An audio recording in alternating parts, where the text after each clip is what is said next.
Welcome to कैमोहॉलिक education. तो आज हम पहली बात तो ये आदत थोड़ी सी लेट जाएगी वेलकम टू कैमोहॉलिक एजुकेशन बोलने वाली, क्योंकि हम अपने चैनल का नाम जो है वो चेंज कर चुके हैं। ठीक है, चैनल का नाम जो हो गया है वो हो गया है, आपने पढ़ ही लिया होगा, chemistry Kota chemistry by Shubham sir. ठीक है, शुभम मेरा नाम है। ठीक है, अभी तक आपको मेरा नाम भी नहीं पता होगा, जो भी इस वीडियो के थ्रू मुझे पहली बार देख रहा होगा, ठीक है, तो उसको मेरा नाम शायद ही पता हो।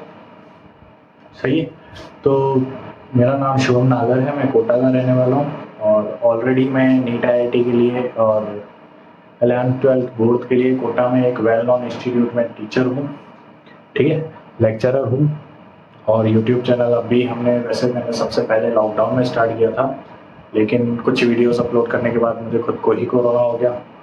फिर उसके बाद अब रिसेंटली मैंने 2-4 दिन पहले ये स्टार्ट किया है। ठीक है, तो नया चैनल है, एक तरीके से ये मान के चलो कि न्यू चैनल है, सारे वीडियोस नए तरीके से अपलोड कर रहा हूँ। तो थोड़ी मैं भी मेहनत कर रहा हूँ, थोड़ा सा आप भी सहयोग करें, हेल्प करें चैनल को ग्रो करने में, सब करने में।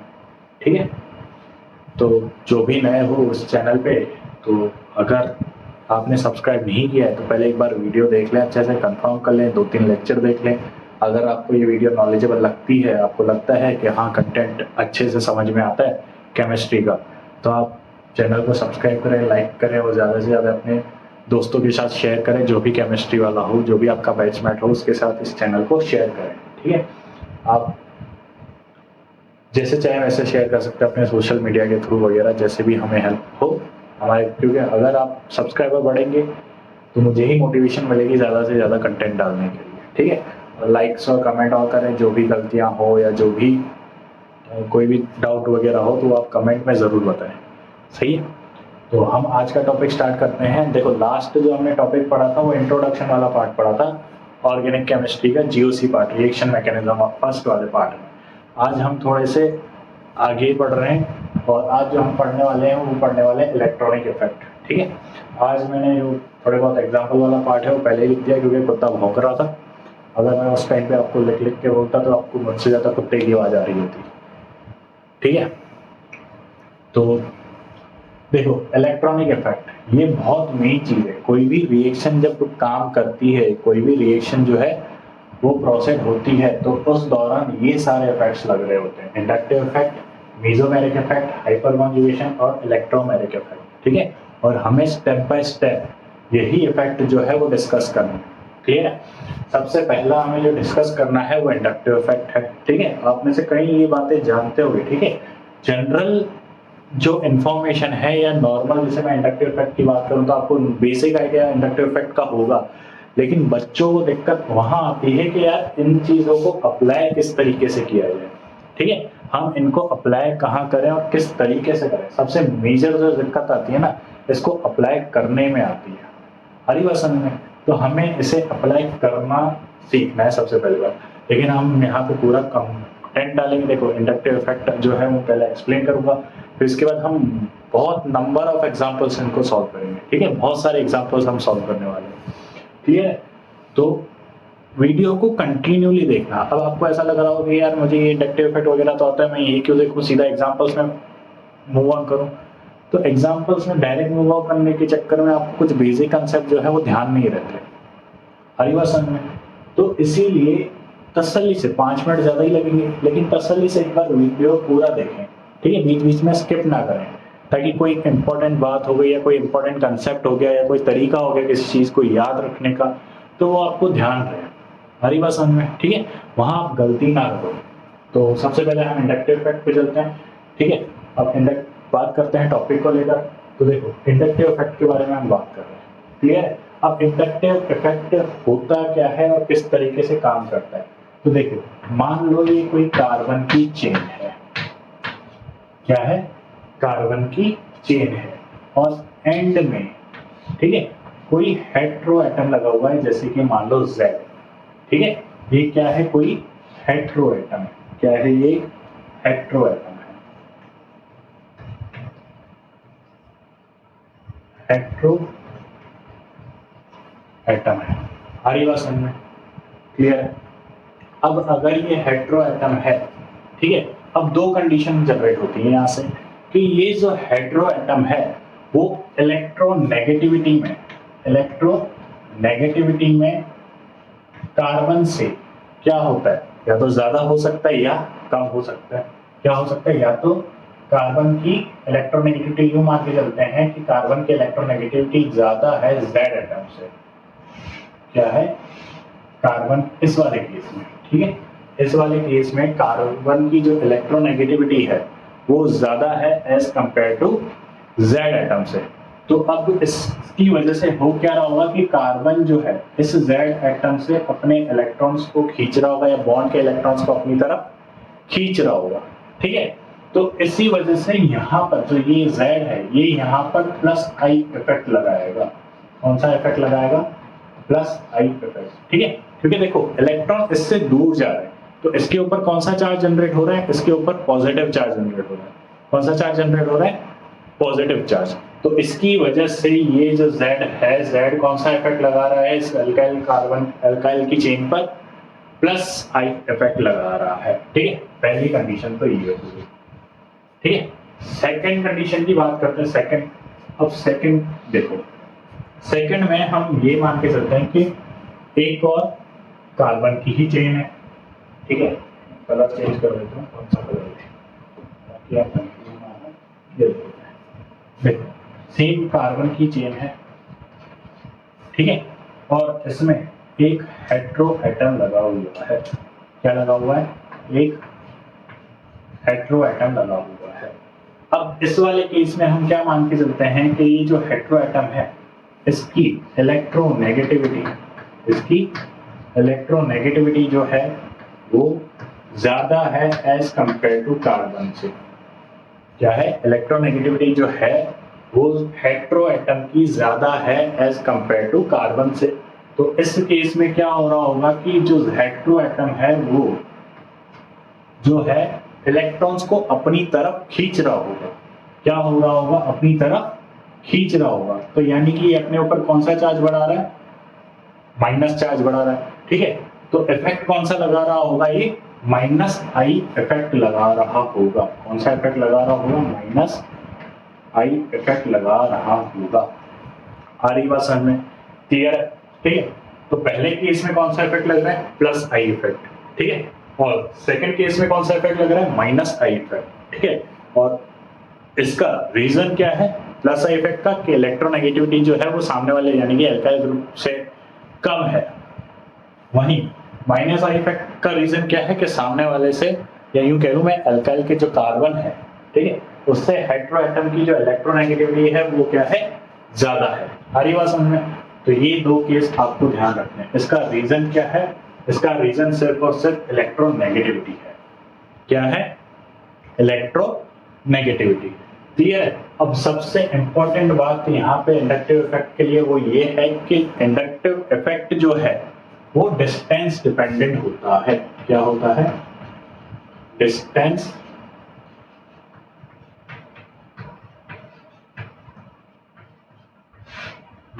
डिपेंडेंट होता है। अब इस डिस्टेंस डिपेंडेंट का मतलब क्या है, डिस्टेंस डिपेंडेंट का मतलब ये है कि ये जो हेटेरो एटम है वो सबसे ज्यादा इफेक्ट अपने नेबर वाले कार्बन पे लगा रहा होगा, उससे थोड़ा कम इस वाले कार्बन पे लगा रहा होगा, उससे भी थोड़ा कम इस वाले कार्बन पे लगा रहा होगा, और इस पे बिल्कुल नेग्लिजिबल लगा रहा होगा। जैसे मैं यहाँ पे आपको एरो के कंपैरिजन के हिसाब से दिखाता हूँ, ठीक है। यहाँ पे इंडक्टिव इफेक्ट सबसे ज्यादा, फिर यहाँ पर थोड़ा सा कम, यहाँ पे बहुत ज्यादा कम, और यहाँ पे तो लग ही नहीं रहा होगा, ठीक है। तो ये जो हेटेरो एटम जो Z है इस केस में क्या कर रहा है, माइनस आई के इफेक्ट में इलेक्ट्रॉन्स को अपनी तरफ खींच रहा है। तो इसके नेबर वाले कार्बन से वो सबसे ज्यादा इलेक्ट्रॉन खींच रहा होगा, उसके आगे वाले से थोड़े और कम खींच रहा होगा, ठीक है, कम खींच रहा होगा, यानी कि उस पर पावर कम लग रही होगी। और ज्यादा दूर कर जाओगे तो जो इंडक्टिव इफेक्ट है वो बिल्कुल नेग्लिजिबल हो जाएगा, ठीक है। चाहे हम प्लस आई इफेक्ट की बात करें चाहे माइनस आई की बात करें, ठीक है।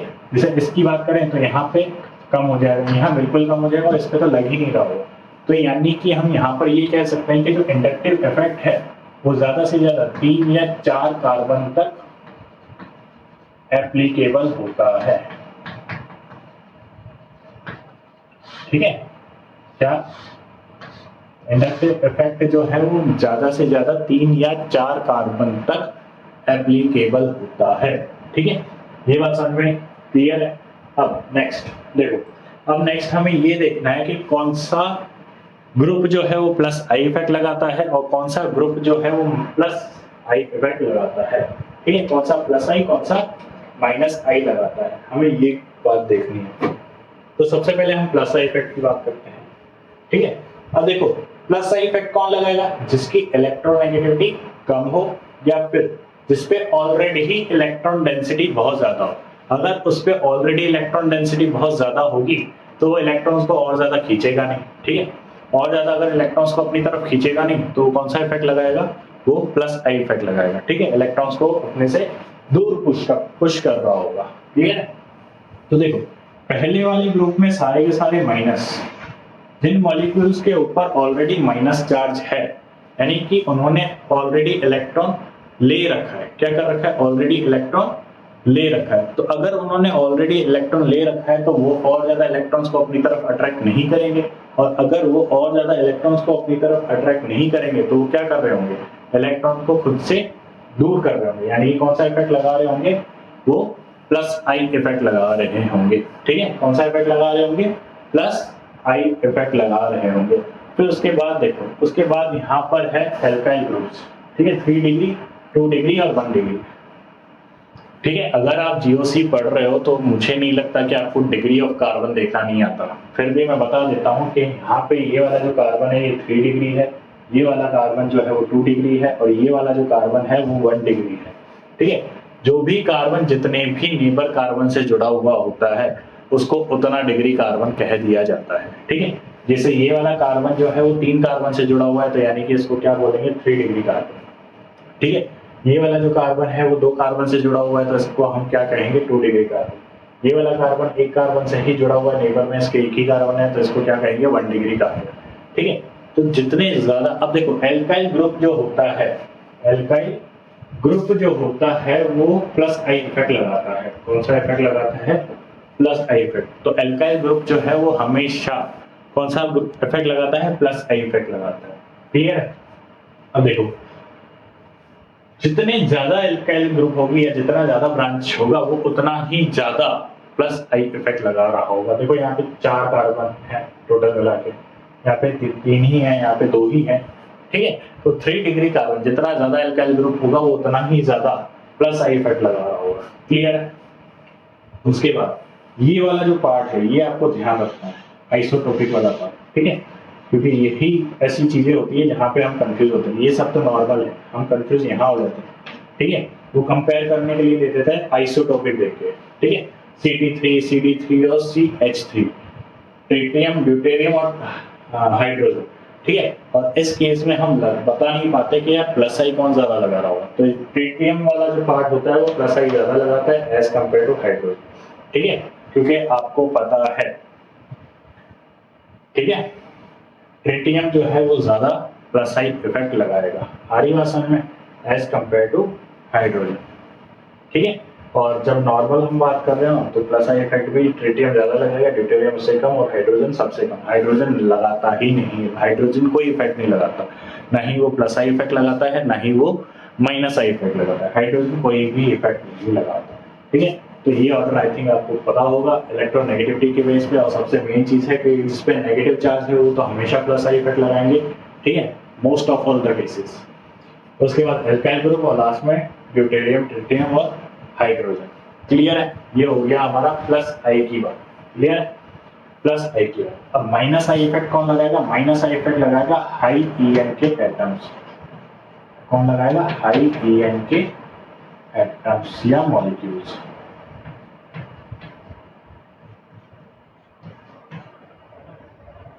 हाई एटम के, हाई ईएन के एटम्स और मॉलिक्यूल्स हरी भाषण में। ठीक है, तो माइनस आई इफेक्ट कौन से ग्रुप लगाते हैं, तो माइनस आई इफेक्ट लगाते हैं पहले तो ऑक्सीजन।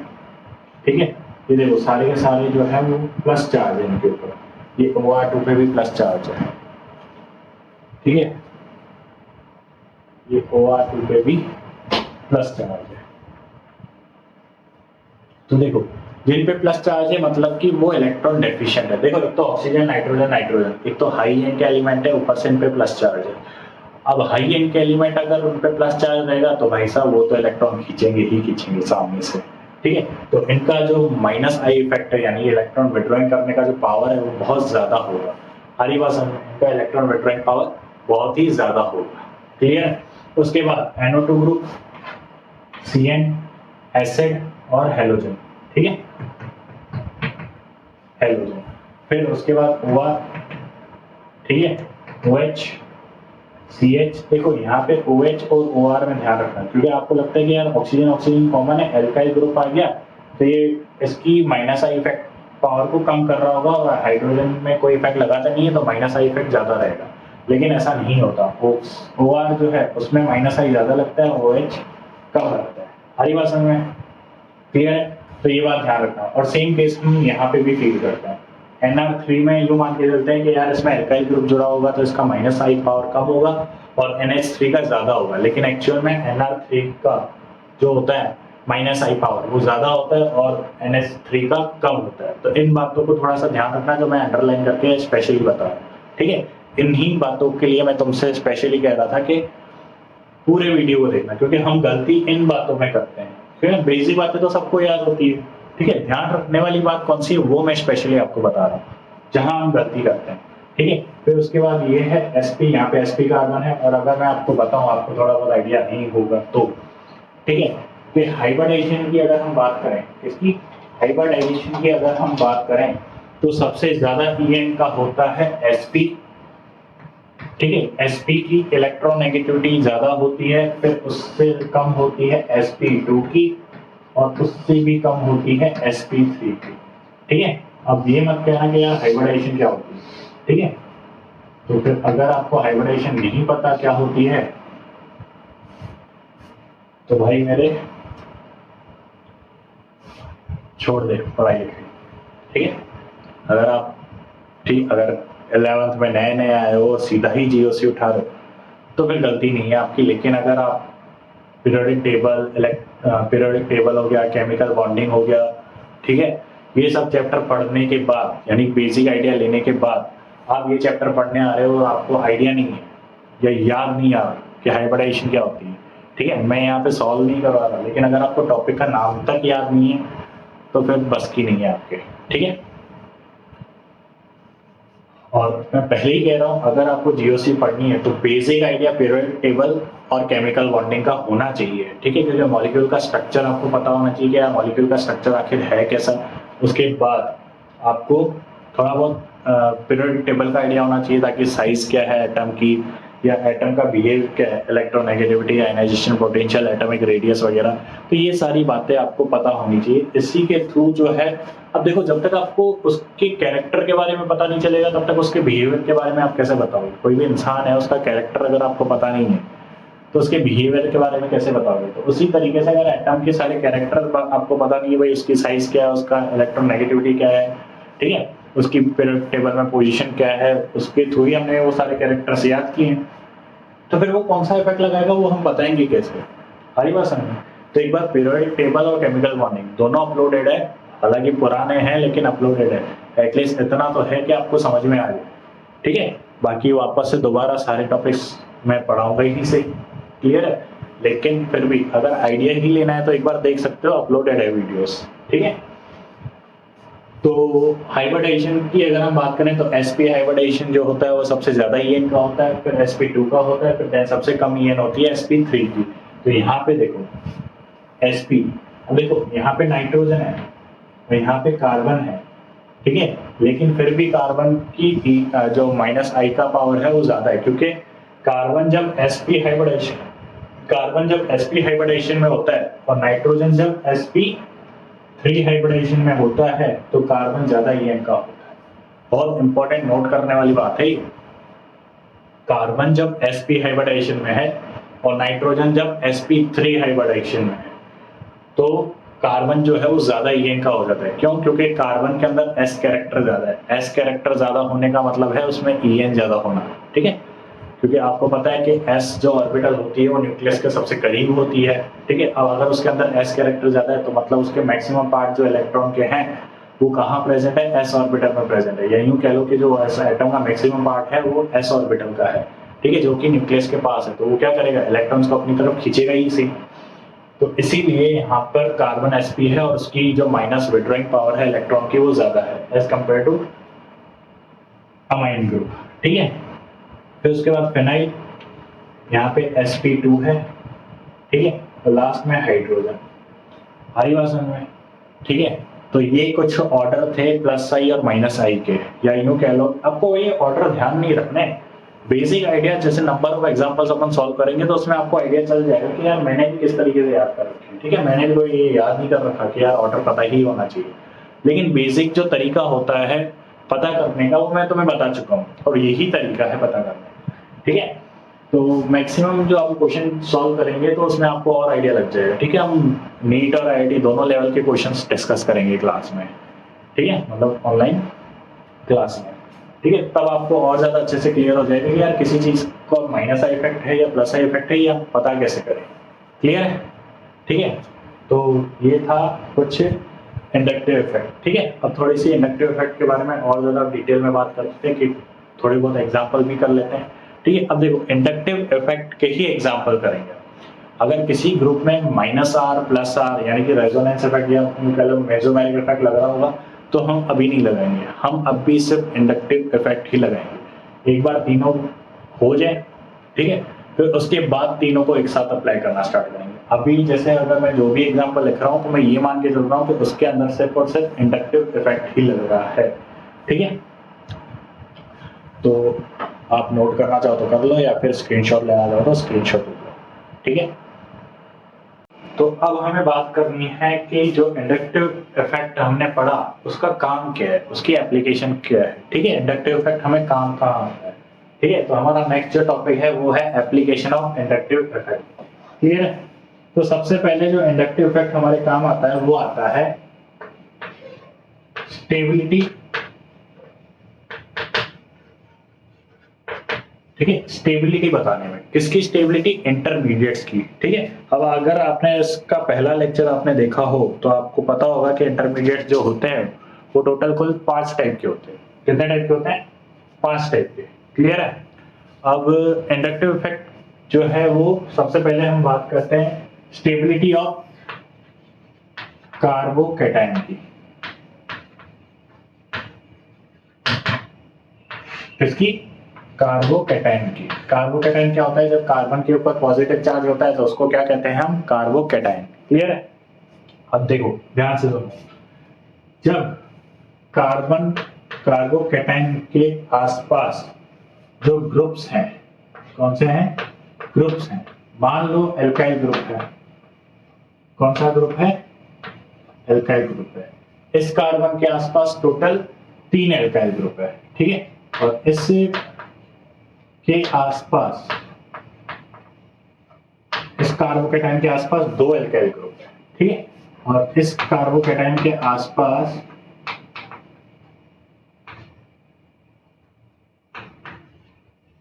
एक ही एल्काइल ग्रुप है, और यहां पर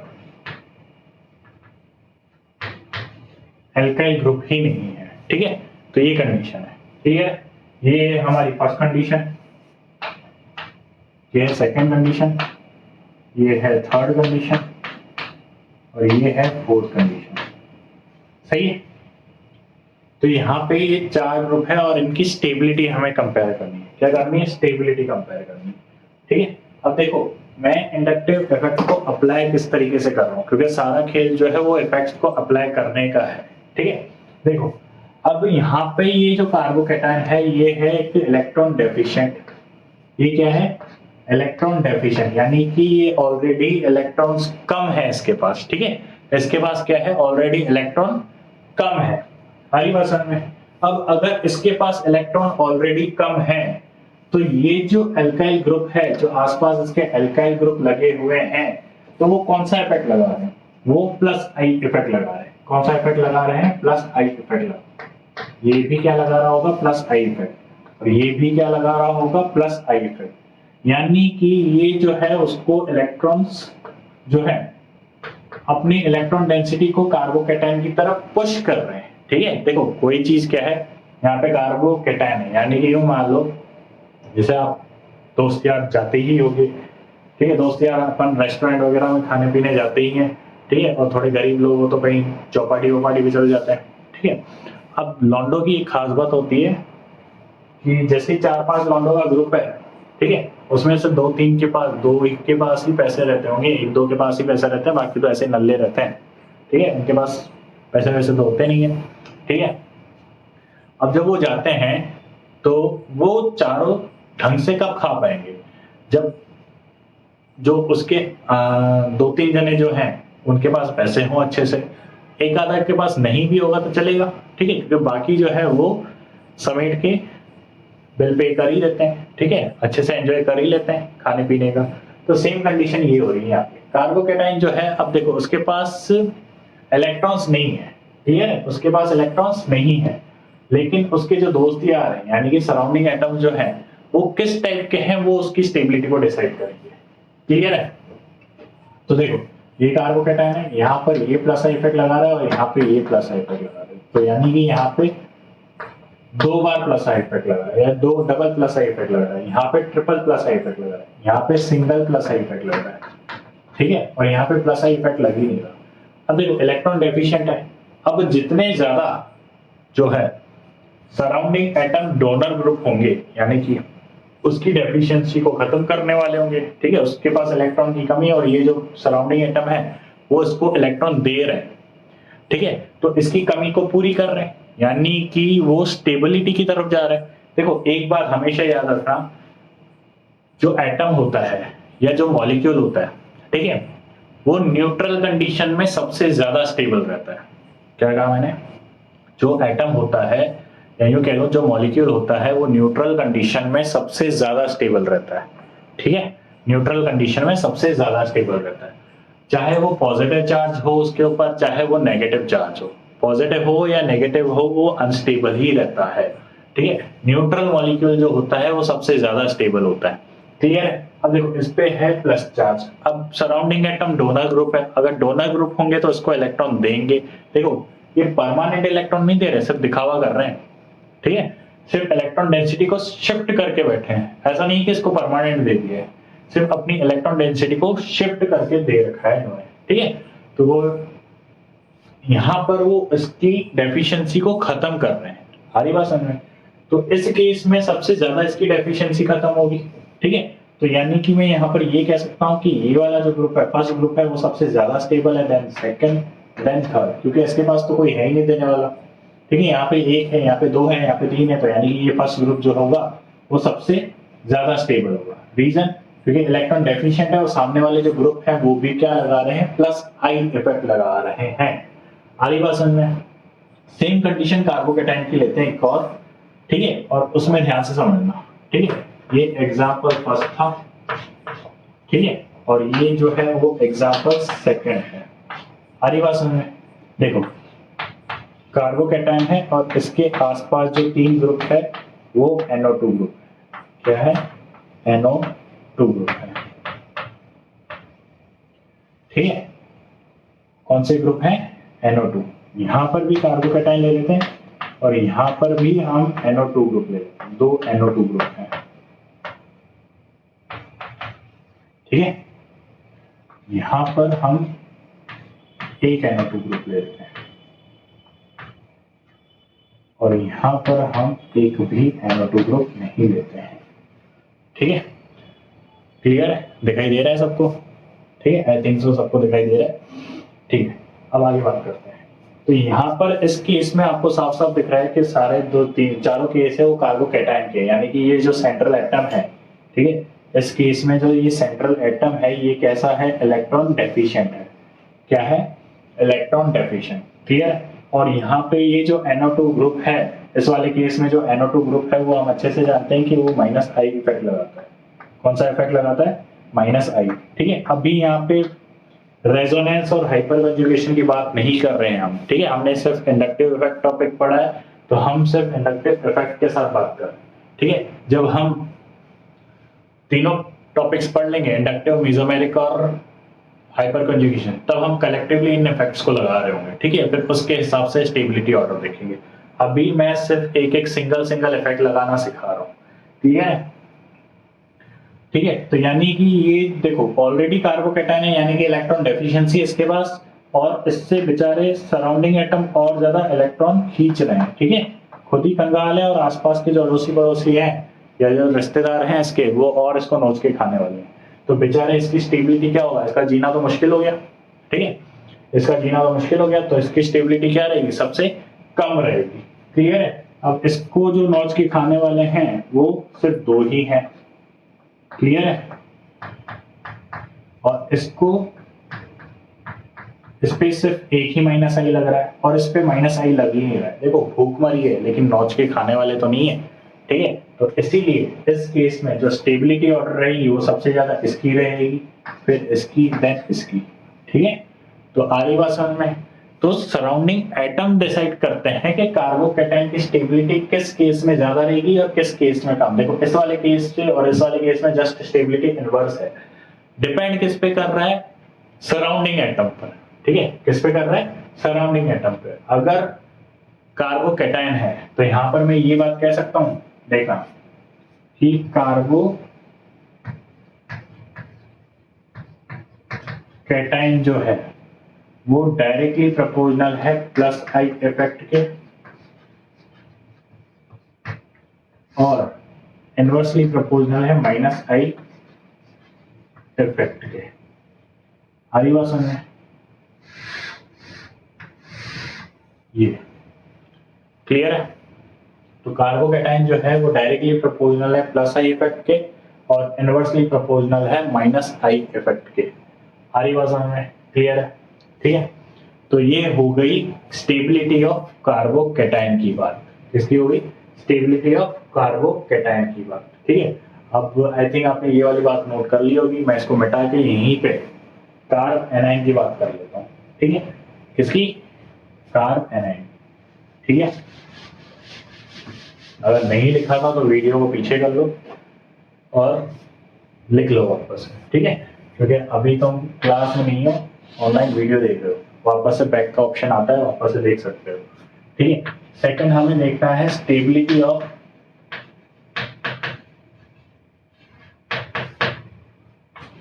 ऑफ कार्ब, ठीक है, यानी कि कार्बन पर नेगेटिव चार्ज, ठीक है। तो जब कार्बन पर नेगेटिव चार्ज होता है तो कौन क्या कहलाता है, वो कार्ब एनाइन। क्या कहलाता है, कार्ब एनाइन, ठीक है। अब इस चीज को भी हम एग्जांपल से समझते हैं। ये पहला एग्जांपल देखो, ये है कार्ब एनाइन और इसके केस में पहले तो है मिथाइल ग्रुप, ठीक है। तीन क्या है, मिथाइल ग्रुप है। सारी बात समझ में।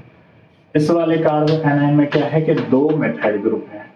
क्या है, दो मिथाइल ग्रुप है। इस वाले केस में क्या है कि एक मिथाइल ग्रुप है और इस वाले केस में क्या है कि एक भी मिथाइल ग्रुप नहीं है, क्लियर। तो ये हमारे ग्रुप्स हैं।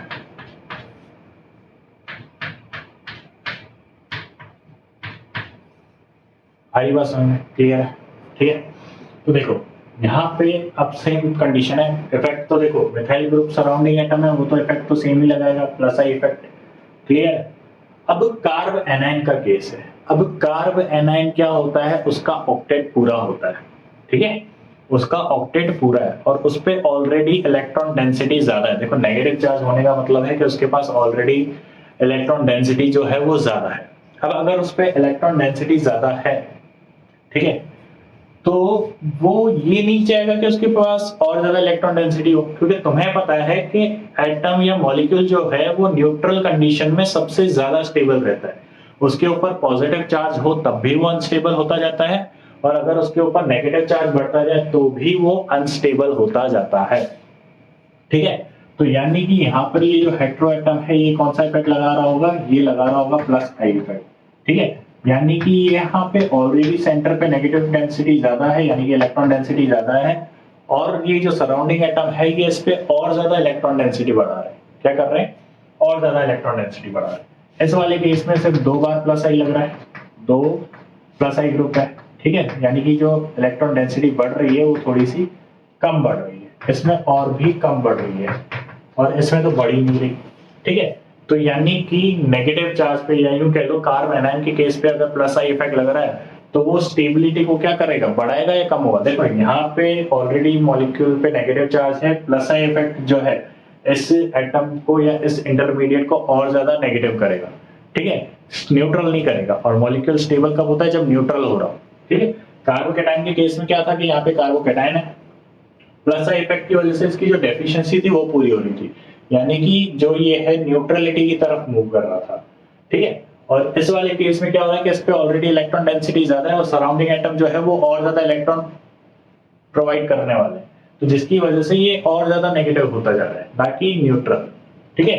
तो इसी वजह से इस वाले केस में जो स्टेबिलिटी ऑर्डर आएगा आपका वो सबसे ज्यादा स्टेबल रहेगा fourth, then third, then second and last में फर्स्ट, क्योंकि इस पे चलो ठीक है ये न्यूट्रल नहीं है लेकिन आसपास इलेक्ट्रॉन डेंसिटी बढ़ाने वाले तो नहीं है एटलीस्ट।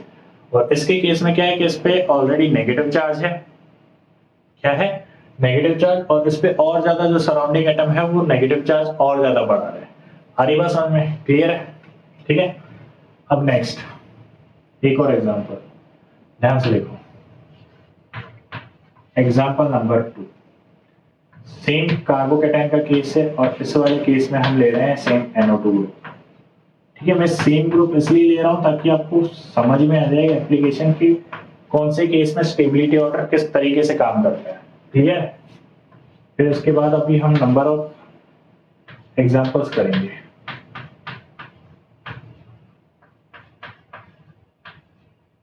ठीक है। यहां पर मैं ले रहा हूं एक ही NO2 ग्रुप और यहां पे मैं ले रहा हूं 3 मिथाइल ग्रुप। हरी बात समझ में, क्लियर है, ठीक है। अब देखो सेम वही केस है कार्ब एनायन का, यानी कि यहाँ पे सेंटर पे जो है वो इलेक्ट्रॉन डेंसिटी बहुत ज्यादा है। अब NO2 इफेक्ट क्या करता है, NO2 जो ग्रुप है वो हमें पता है कि माइनस आई इफेक्ट लगाता है। कौन सा इफेक्ट लगाता है, माइनस आई। कौन सा इफेक्ट लगाता है, माइनस आई, ठीक है। यानी इलेक्ट्रॉन डेंसिटी को अपनी तरफ खींचेगा, इलेक्ट्रॉन डेंसिटी को अपनी तरफ खींचेगा। तो यानी कि देखो कार्बन सेंट्रल जो इंटरमीडिएट है उस पर नेगेटिव चार्ज है, यानी इलेक्ट्रॉन डेंसिटी बहुत ज्यादा है। अब NO2 ग्रुप जो है वो उससे इलेक्ट्रॉन डेंसिटी खींच रहा है, तो यानी कि मॉलिक्यूल न्यूट्रलिटी की तरफ मूव करेगा या और ज्यादा पोलराइज्ड होगा। तो मॉलिक्यूल जो है वो सेंटर वाला जो सेंट्रल एटम है यानी कि कार्बन पे जो नेगेटिव चार्ज है वो और ज्यादा न्यूट्रल होगा, क्योंकि नेगेटिव चार्ज थोड़े थोड़े तीनों नाइट्रो ग्रुप खींच लेंगे, जिसकी वजह से मॉलिक्यूल क्या हो गया, न्यूट्रलिटी की तरफ मूव कर रहा है। हरी बात समझ में। फिर यहाँ पे जो माइनस आई इफेक्ट है वो और ज्यादा खींच रहा है, ठीक है। यहाँ पे एक ही नाइट्रो ग्रुप खींचा जा रहा है और यहाँ पे खींच ही नहीं रहा, तो यानी कि जितने ज्यादा माइनस आई ग्रुप होंगे मॉलिक्यूल जो है वो उतना ज्यादा न्यूट्रलिटी की तरफ मूव करेगा। तो इसीलिए जो स्टेबिलिटी ऑर्डर आएगा इस केस में, वो स्टेबिलिटी ऑर्डर क्या रहेगा कि ये वाला सबसे ज्यादा स्टेबल, देन ये, और सबसे कम वाला स्टेबल क्या रहेगा, लास्ट वाला, ठीक है, क्योंकि वो न्यूट्रलिटी की तरफ मूव ही नहीं करेगा। ये विड्रॉइंग ग्रुप है, सामने वाले सराउंडिंग एटम जो है वो विड्रॉइंग ग्रुप है, जिसकी वजह से वो और ज्यादा न्यूट्रलिटी की तरफ मूव करेगा, ठीक है। तो इसमें भी देखो स्टेबिलिटी ऑर्डर जो है वो इन्वर्स होता जा रहा है, किसकी वजह से, सिर्फ और सिर्फ सराउंडिंग एटम की वजह से। किसकी वजह से, सराउंडिंग एटम के इफेक्ट की वजह से, ठीक है। तो जो स्टेबिलिटी का ऑर्डर होता है वो जो सब कुछ डिपेंड करता है वो करता है सराउंडिंग एटम के इफेक्ट पर। किस पर, सराउंडिंग एटम के इफेक्ट पर, ठीक है। और कौन सा ग्रुप प्लस आई लगाता है, कौन सा ग्रुप माइनस आई लगाता है, ये हम ऑलरेडी जानते हैं क्योंकि मैंने अभी आपको स्टार्टिंग में अच्छे से समझाया, ठीक है। तो ये थी 2 एप्लीकेशन, ठीक है। इससे रिलेटेड हम थोड़े बहुत एग्जांपल कर लेते हैं, फिर थर्ड एप्लीकेशन और है, ठीक है। वो हमें बताता है एसिडिक और बेसिक स्ट्रेंथ के बारे में, ठीक है। किसके बारे में, एसिडिक और बेसिक स्ट्रेंथ, यानी कि कौन सा मॉलिक्यूल ज्यादा एसिडिक है और कौन सा मॉलिक्यूल ज्यादा बेसिक है, उसके बारे में बताता है, क्लियर है, ठीक है। तो एक बार उसकी भी बात कर लेते हैं, लेकिन पहले 1-2 एग्जांपल सॉल्व कर लेते हैं थोड़े से रिलेटेड। ये कुछ एग्जांपल्स है, इंडक्टिव इफेक्ट अप्लाई करके हमें इनकी स्टेबिलिटी वगैरह बतानी है, ठीक है। और ये हमारी थर्ड एप्लीकेशन है, उसके भी मैंने एग्जांपल्स एक साथ लिख लिए, ठीक है, क्योंकि काफी टाइम हो चुका है। तो स्टेबिलिटी हम स्टार्ट करते हैं, ठीक है। काफी टाइम हो चुका है इसलिए मैंने पहले एग्जांपल लिख दिया, ठीक है, ताकि हम यहाँ पे फटाफट एक बार सीख लें एग्जाम्पल, ठीक है, क्योंकि मेन जो हमें डील करना है वो तो तीनों टॉपिक पढ़ने के बाद हमें एग्जाम्पल्स मैक्सिमम ज़्यादा से ज़्यादा सॉल्व करने हैं, ठीक है। इनमें तो मुझे नहीं लगता ज़्यादा दिक्कत आएगी आपको, लेकिन फिर भी हम थोड़े बहुत कर लेते हैं एग्जाम्पल, ठीक है, ताकि मन में कोई शंका ना रहे, ठीक है। अब देखो, नेगेटिव चार्ज है यानी कि कार्ब एनायन का केस है। किसका केस है? Carb anion. और इनमें तीनों में हमें स्टेबिलिटी ऑर्डर बतानी है। क्या बतानी है? स्टेबिलिटी ऑर्डर बतानी है। क्लियर? तो अब देखो, यहाँ पे ये जो है वो माइनस आई लगा रहा होगा, यहाँ पर भी फ्लोरीन है जो माइनस आई लगा रहा होगा, और यहाँ पर भी फ्लोरीन है जो माइनस आई लगा रहा होगा, ठीक है। तो अब हम स्टेबिलिटी ऑर्डर किसके बेस पे देखेंगे? तो देखो, यहाँ पे एनायन के जस्ट पास है माइनस आई इफेक्ट लगाने वाला ग्रुप, यानी कि फ्लोरीन। माइनस ग्रुप या एनायन से थोड़ा सा दूर हो गया, ठीक है, सेकंड कार्बन है, फर्स्ट सेकंड, वहां पे क्या है, उसके जस्ट फर्स्ट नेक्स्ट कार्बन पे हेलोजन ग्रुप लगा हुआ, और इसमें जो है वो हेलोजन जो है वो बहुत ज्यादा दूर हो गया, ठीक है, ऑलमोस्ट थर्ड कार्बन पे जाके अटैक, मतलब थर्ड कार्बन पे जाके इफेक्ट लगा रहा है, ठीक है। तो यानी कि इसका जो माइनस आई का इफेक्ट है उस एनायन पे बहुत कम पहुंच रहा होगा, ठीक है, और इस पे जो माइनस इफेक्ट है वो बहुत ज्यादा पहुंच रहा होगा। तो यानी कि इसकी वजह से यहाँ पे जो नेगेटिव चार्ज है वो ये ज्यादा खींच पा रहा होगा, और इससे जो नेगेटिव चार्ज है ये वाला फ्लोरीन बहुत ज्यादा कम खींच पा रहा होगा, या यूं मान लो खींच ही नहीं पा रहा होगा, ठीक है, क्योंकि बहुत ज्यादा दूर है, ठीक है, 3 से 4 कार्बन दूर है। तो हम ये ऑलरेडी पढ़ चुके हैं, अगर इंडक्टिव इफेक्ट जो है वो 3 से 4 कार्बन दूरी से अप्लाई होता ही नहीं है। तो इसीलिए जो इसकी स्टेबिलिटी ऑर्डर रहेगी वो स्टेबिलिटी ऑर्डर कुछ यूं रहेगी, ठीक है, सबसे ज्यादा स्टेबल रहेगा first, then second, then third, ठीक है, क्योंकि यहाँ पे डिस्टेंस डिपेंडेंट फैक्टर आ गया। क्या आ गया? Distance dependent factor.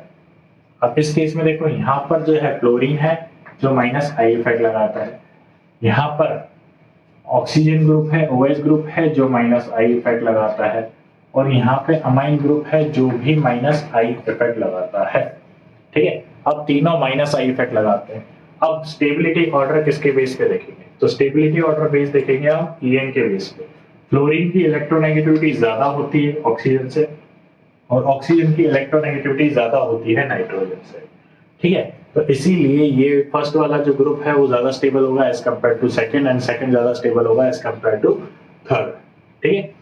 ये बात आई थिंक आपको समझ में आ गई होगी, ठीक है। अगर नहीं आई है तो एक बार वीडियो को रिवाइंड करके फिर से देखो, ठीक है, क्या मैं बोल गया हूँ, क्या मैंने किस तरीके से इफेक्ट लगाए हैं, क्या क्या रीजन बताए हैं सॉल्यूशन के, तो उनको एक बार तसल्ली से सुनो, ठीक है। अब नेक्स्ट जो हमारा टॉपिक है वो है एसिडिक स्ट्रेंथ और बेसिक स्ट्रेंथ। क्लियर है? अब देखो, तुम्हें अच्छी से पता है हम सब में एसिडिक स्ट्रेंथ से बात करते हैं, ठीक है। एक काम करते हैं, हम एसिडिक स्ट्रेंथ को लेके बात करेंगे, सब में एसिडिक स्ट्रेंथ कंपेयर कर रहे हैं, ठीक है, सारे एग्जांपल में, ठीक है, 7 एग्जांपल है, सातों के सातों एग्जांपल में हम एसिडिक स्ट्रेंथ बता रहे हैं। क्या बता रहे हैं? Acidic strength. क्लियर है? ठीक है। अब देखो, तुम्हें पता है एसिड क्या होते हैं? एसिड वो होते हैं जो H+ डोनेट करते हैं, तो यानी कि ये वाला जो कंपाउंड है वो H+ अगर डोनेट करेगा तो यानी कि वो कुछ ये वाला कंपाउंड बनेगा। क्या बनेगा? कुछ ये वाला कंपाउंड बनेगा, और ये जब H+ डोनेट करेगा तो वो कुछ ये कंपाउंड बनेगा, ठीक है, और ये जब H+ डोनेट करेगा तो वो कुछ ये वाला कंपाउंड बनेगा। आई बात समझ में?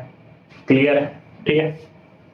तो अब देखो, अगर ये H+ डोनेट करने के बाद ये बन रहा है, ठीक है, और अगर इसकी स्टेबिलिटी ज्यादा है, यानी कि नेगेटिव चार्ज जहां पर है, या एनायन वाले चार्ज की स्टेबिलिटी अगर ज्यादा है, क्या कह रहा हूं मैं, अगर एनायन चार्ज की स्टेबिलिटी ज्यादा है तो वो फटाफट एनायन बनना चाहेगा, यानी कि फटाफट H+ डोनेट करके एनायन बनना चाहेगा, ठीक है। देखो, मैं ये कह रहा हूं, न्यूट्रल एटम ज्यादा स्टेबल होता है, ये मैं मानता हूं, ठीक है, लेकिन अगर वो H+ डोनेट करने के बाद जो मॉलिक्यूल सबसे ज्यादा स्टेबल होगा, या यूं मैं कह दूं कि जो एनायन सबसे ज्यादा स्टेबल होगा, वो H+ फटाफट रिलीज करेगा, ठीक है। देखो, जैसे मैं एनायन की कंपैरिजन की बात करूं तो एनायन के कंपैरिजन वाले ऑर्डर है, यहाँ पे फ्लोरीन है माइनस आई इफेक्ट लगा रहा होगा, यहाँ पे क्लोरीन है माइनस आई इफेक्ट लगा रहा होगा, यहाँ पे कुछ भी नहीं है, एल्काइल ग्रुप है जो प्लस आई इफेक्ट लगा रहा होगा।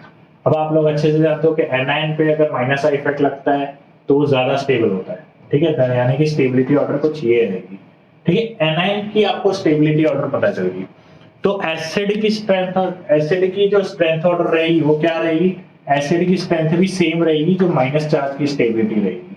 क्यों? क्योंकि देखो ये स्टेबल ज्यादा है, यानी कि ये H प्लस जो है वो फटाफट रिलीज कर देगा और ये बनना चाहेगा। इसकी स्टेबिलिटी कम है तो ये H प्लस थोड़ा कम रिलीज करना चाहेगा, इसकी स्टेबिलिटी बहुत ज्यादा कम है तो ये H प्लस रिलीज ही नहीं करना चाहेगा, और अगर H प्लस रिलीज नहीं करना चाहता तो मतलब वो क्या है, वीक एसिड है, ठीक है। हम यही तो कहते हैं जो H प्लस फटाफट डोनेट करता है तो वो स्ट्रॉन्ग एसिड है, और जो H प्लस धीरे से डोनेट करता है वो या स्लोली डोनेट करता है वो वीक एसिड है, ठीक है। तो देखो ये इसकी स्टेबिलिटी ज्यादा है, जैसे एनायन की स्टेबिलिटी ज्यादा है तो मतलब ये जो है वो फटाफट H प्लस डोनेट करके एनायन बन जाएगा। ये एनायन की स्टेबिलिटी बहुत ज्यादा कम है तो यानी कि ये H प्लस डोनेट ही नहीं करना चाहेगा, तो इसका मतलब ये कैसा है, वीक एसिड है। तो यानी कि अगर आपको एसिडिक स्ट्रेंथ देखनी है तो आप क्या करोगे, उसमें से H प्लस रिलीज करके चेक करोगे, ठीक है। क्या करोगे, H प्लस रिलीज करके चेक करोगे, ठीक है। एक और एग्जांपल सिमिलरली सॉल्व करते हैं, फिर उसके बाद हम डायरेक्ट करेंगे। ये वाला देखो, यहां पर बनेगा CCl3 COO माइनस, ठीक है। इस वाले केस में बनेगा CbR3 माइनस COO माइनस, ठीक है। और यहां पे बनेगा CI3 COO माइनस, ठीक है। तो बेसिकली हमें क्या करना है, एनायन की स्टेबिलिटी देखनी है। अब हम जानते हैं कि यहाँ पे जो क्लोरीन है उसमें माइनस आई इफेक्ट ज्यादा लगेगा एज कंपेयर टू CbR3 में माइनस आई इफेक्ट थोड़ा सा कम लगेगा, और इसमें माइनस आई इफेक्ट जो है वो बहुत ज्यादा कम लगेगा, ठीक है। तो यानी कि जो स्टेबिलिटी ऑर्डर है सबसे ज्यादा किसकी रहेगी, सबसे ज्यादा रहेगी इसकी, ठीक है, फिर इसकी। तो यानी कि ये सबसे ज्यादा स्टेबल हो गया, इससे कम हो गया, और ये बिल्कुल ही कम हो गया। हर ये बात समझ में क्लियर है, ठीक है। इसके बाद चलते हैं इस वाले थर्ड एग्जांपल पे। तो थर्ड एग्जांपल पे यहाँ पर मैं डायरेक्ट माइनस चार्ज लगा के देखता हूँ, ठीक है। ये H प्लस डोनेट करने के बाद क्या हो रहे होंगे, माइनस चार्ज। सेम एग्जांपल है, तुम वापस से ट्राई करो, ठीक है। मैं तुम्हें सॉल्यूशंस बता रहा हूँ, ठीक है, क्योंकि सारे एग्जांपल मैं सॉल्व करूंगा तो उसका कोई सेंस नहीं रहेगा, ठीक है। और वैसे भी ये आसान सी चीज है, आपको समझ में आ गई होगी। अब देखो ये H प्लस जैसे ही डोनेट करेगा, ध्यान से देखना, ये जैसे ही H प्लस डोनेट करेगा, ये H गैप, ये माइनस चार्ज, ये H गैप, इस पे आ गया माइनस चार्ज, ये H गैप, ये भी आ गया माइनस चार्ज। अब देखो सबसे ज्यादा स्टेबल जो माइनस का चार्ज है, ये वाले एग्जांपल सेम हो गया, इसको सही कर देता हूँ, CH2 CH2F, ठीक है। ध्यान से देखें, अब इसमें जो इफेक्ट लगाएगा ये लगाएगा माइनस आई इफेक्ट, ये लगाएगा माइनस आई इफेक्ट, और ये लगाएगा माइनस आई इफेक्ट। तीनों जो है वो फ्लोरीन है और तीनों के तीनों माइनस आई इफेक्ट लगाएंगे। अब जो फ्लोरीन नजदीक है वो माइनस आई इफेक्ट ज्यादा लगाएगा, जो फ्लोरीन दूर है वो माइनस आई इफेक्ट कम लगाएगा। तो यानी कि यहाँ पे स्टेबिलिटी ऑर्डर आ जाएगा फर्स्ट, क्योंकि पास में है तो माइनस आई इफेक्ट जो है वो एनायन की स्टेबिलिटी बढ़ा रहा होगा, फिर सेकंड और लास्ट में थर्ड। तो यानी कि सबसे ज्यादा एसिड जो होगा वो फर्स्ट वाला ग्रुप रहेगा, और सबसे कम जो एसिड रहेगा वो लास्ट वाला ग्रुप रहेगा। आ रही बात समझ में, क्लियर है। इसके बाद चलते हैं यहाँ पर, देखो इस पे भी नेगेटिव चार्ज आ जाएगा, नेगेटिव चार्ज आ जाएगा और नेगेटिव चार्ज आ जाएगा, ठीक है। इलेक्ट्रॉन डोनेट करने के बाद तो यहाँ आ जाएगा H, यहाँ आ जाएगा H, यहाँ आ जाएगा H, ठीक है। NO2 ग्रुप जो है वो माइनस आई इफेक्ट लगाएगा, ये कोई इफेक्ट लगाता नहीं है, ये लगाएगा plus R effect, sorry plus H effect. क्या लगाएगा, प्लस, सॉरी यार मेरे को नींद आने लगी, बहुत टाइम हो गया, ये एग्जाम्पल सॉल्व करके सोएंगे, क्योंकि एडिटिंग सब सुबह होगी अब, ठीक है। सुबह आपको ये वीडियो 11 बजे के आसपास मिल जाएगा। अब देखो माइनस चार्ज है क्या, माइनस चार्ज आने के बाद हमें इफेक्ट देखने के हेटेरो ग्रुप जो है वो क्या इफेक्ट लगा रहा है। तो देखो यहाँ पे NO2 ग्रुप है जो माइनस आई लगा रहा है और CH3 जो है वो प्लस आई लगा रहा है। क्या लगा रहा है? प्लस आई। क्लियर है? और ये हाइड्रोजन ग्रुप तो कुछ लगाता नहीं है। अब तुम्हें पता है कि जो नेगेटिव चार्ज है वो माइनस आई से ज्यादा स्टेबल होता है और प्लस आई से तो कम और ज्यादा कम स्टेबल होता है। ये तो कोई इफेक्ट नहीं लगा रहा, ठीक है, जीरो मतलब कोई इफेक्ट नहीं लगा रहा और प्लस आई इफेक्ट तो और ज्यादा अनस्टेबल करेगा, ठीक है। तो स्टेबिलिटी ऑर्डर ये आ गई, तो एसिडिक ऑर्डर भी यही रहेगा कि ये सबसे ज्यादा स्टेबल, ये उससे कम और ये उससे भी कम। आ रही बात समझ में? क्लियर है? ठीक है। फिर नेक्स्ट इसकी बात करते हैं। तो देखो इसमें भी अगर हम H+ डोनेट करेंगे तो यहाँ पर आ जाएगा नेगेटिव चार्ज, यहाँ पर आ जाएगा नेगेटिव चार्ज और यहाँ पर भी आ जाएगा नेगेटिव चार्ज और ये हाइड्रोजन जो है वो हो जाएंगे गायब, ठीक है। यहाँ पे हाइड्रोजन है जो कोई इफेक्ट नहीं लगा रहा, यहाँ पे मेथाइल ग्रुप है जो प्लस आई इफेक्ट लगा रहा है इस नेगेटिव चार्ज पे और यहाँ पे है दो अल्काइल ग्रुप जो प्लस आई इफेक्ट लगा रहे हैं, यानी कि प्लस आई इफेक्ट ज्यादा लग रहा है इस केस में। अब अगर इस केस में प्लस आई इफेक्ट ज्यादा लग रहा है तो यानी कि ये नेगेटिव चार्ज स्टेबल कम हो रहा होगा, यहाँ पे कुछ भी नहीं लग रहा तो एज कम्पेयर टू इनसे तो ज्यादा ही स्टेबल होगा। तो यानी कि फर्स्ट वाला ग्रुप जो है वो ज्यादा एसिडिक होगा और लास्ट वाला ग्रुप जो है वो सबसे कम एसिडिक होगा, ठीक है। क्योंकि अगर स्टेबिलिटी कम है तो एसिडिक स्ट्रेंथ भी कम है और स्टेबिलिटी ज्यादा है तो एसिडिक स्ट्रेंथ भी ज्यादा है, ठीक है। फिर नेक्स्ट हम बात करते हैं सिक्स्थ वाले ग्रुप की। तो सिक्स्थ वाले ग्रुप में यहाँ आ जाएगा नेगेटिव चार्ज, यहाँ आ जाएगा नेगेटिव चार्ज, ठीक है, और यहाँ आ गया नेगेटिव चार्ज और यहाँ आ गया नेगेटिव चार्ज, ठीक है। तो ये हो जाएगा CnH2, ये हो जाएगा NH, ये हो जाएगा C और ये भी हो जाएगा C, ठीक है। अब ध्यान से देखिए, यहाँ पर है sp कार्बन और यहाँ पर भी है sp कार्बन, लेकिन यहाँ पे लग रहा है प्लस आई इफेक्ट। क्या लग रहा है? Plus I effect. देखो इंटरेस्टिंग है, यहाँ पे थोड़ा सा सोचने समझने वाली बात आ गई है, तो ध्यान से सुनना और समझना। क्लियर है? अब यहाँ पे है NH2 ग्रुप और यहाँ पे भी सेम है NH ग्रुप, लेकिन यहाँ पे आगे है प्लस आई इफेक्ट लगाने वाला, ठीक है। अब हमने इंडक्टिव इफेक्ट देख रखा है कि अब देखो sp जो है वो ज्यादा ही इनका है तो यानी कि स्टेबिलिटी ज्यादा होगी। इस पे स्टेबिलिटी तो ज्यादा है लेकिन प्लस आई इफेक्ट लग रहा है, इस पे कुछ भी नहीं लग रहा। तो प्लस आई की वजह से इससे तो कम हो गया लेकिन इससे अभी भी ज्यादा है क्योंकि sp पर है नेगेटिव चार्ज अभी भी, ठीक है। तो NH2 से ज्यादा है। अब NH2 है और यहाँ पे NH है, लेकिन यहाँ पे मिथाइल ग्रुप है जो प्लस आई इफेक्ट लगा रहा है यानी कि स्टेबिलिटी को कम कर रहा है और यहाँ पे कुछ भी नहीं है, ठीक है। तो यानी कि स्टेबिलिटी ऑर्डर कुछ इस तरीके से रहेगा, तो एसिडिक स्ट्रेंथ भी सेम यही रहेगी, ठीक है। फिर उसके बाद सेवंथ एग्जांपल देखते हैं। सेवंथ एग्जांपल भी बहुत काम का है, बहुत जरूरी है। यहाँ पे जो स्ट्रक्चर बनेगी वो ये बनेगी और यहाँ पे जो H+ डोनेट करने के बाद जो स्ट्रक्चर बनेगी वो ये बनेगी, ठीक है। अब नेगेटिव चार्ज जो है वो सल्फर पे ज्यादा स्टेबल है या ऑक्सीजन पे ज्यादा स्टेबल है, सवाल ये है, ठीक है। अगर ये बात आपको समझ में आ गई तो आंसर मिल गया, यानी कि सॉल्व हो गया क्वेश्चन। अब देखो सल्फर की साइज बड़ी है एज कम्पेयर टू ऑक्सीजन, तो जो नेगेटिव चार्ज है वो बहुत अच्छे से फैल जाएगा और मॉलिक्यूल जो है वो न्यूट्रल की तरफ ज्यादा रहेगा। ऑक्सीजन की साइज छोटी है तो यानी कि जो नेगेटिव चार्ज है वो ज्यादा फैल नहीं पाएगा और मॉलिक्यूल न्यूट्रल की तरफ मूव नहीं कर पाएगा, या यूं कह लूं मैं एटम जो है वो न्यूट्रलिटी की तरफ मूव नहीं कर पाएगा। तो स्टेबिलिटी ऑर्डर जो रहेगा वो सल्फर की ज्यादा रहेगी। अगर सल्फर की स्टेबिलिटी ज्यादा है तो मतलब वो एसिडिक भी ज्यादा होगा। आ रही बात समझ में? क्लियर है? ठीक है, तो ये हो गया एसिडिक स्ट्रेंथ की बात, ठीक है। तो हमने आज जो बात करी है वो एप्लीकेशन ऑफ इंडक्टिव इफेक्ट की बात करी है और ऑलमोस्ट इंडक्टिव इफेक्ट हमारा पूरा खत्म हो गया, ठीक है। नेक्स्ट जो वीडियो आएगा वो आएगा हाइपर कंजुगेशन को लेकर और रेजोनेंस को लेकर, ठीक है। और जैसे ही हाइपर कंजुगेशन और रेजोनेंस खत्म हो जाएंगे फिर हम तीनों एप्लीकेशंस तीनों को एक साथ अप्लाई करना सीखेंगे, क्योंकि जब भी एग्जाम में सवाल आएगा तो हमें तीनों एक साथ अप्लाई करना है, ठीक है। इंडक्टिव इफेक्ट या रेजोनेंस सिर्फ अकेला रेजोनेंस या अकेला इंडक्टिव इफेक्ट नहीं आएगा, हमें सब अप्लाई करने पड़ेंगे। हरी बात समझ में? तो पहले लेक्चर में हमने कवर किया है इंडक्टिव इफेक्ट, अगले लेक्चर में हम हाइपर कंजुगेशन कवर कर देंगे। हाइपर कंजुगेशन छोटा है, साथ में रेजोनेंस कवर कर देंगे, रेजोनेंस थोड़ा सा बड़ा है, तो दोनों को एक साथ कंपेयर करने की कोशिश करेंगे, एक साथ खत्म करने की कोशिश करेंगे। वीडियो थोड़ा सा लंबा रहेगा, ठीक है। तो आई होप आपको समझ में आया होगा। जहाँ पर भी दिक्कत आ रही हो तो पहले एक बार वीडियो को वापस से रिवाइंड करके ज़रूर देखें, क्योंकि मुझे नहीं लगता कि कोई भी बात ऐसी होगी जो समझ में नहीं आई हो।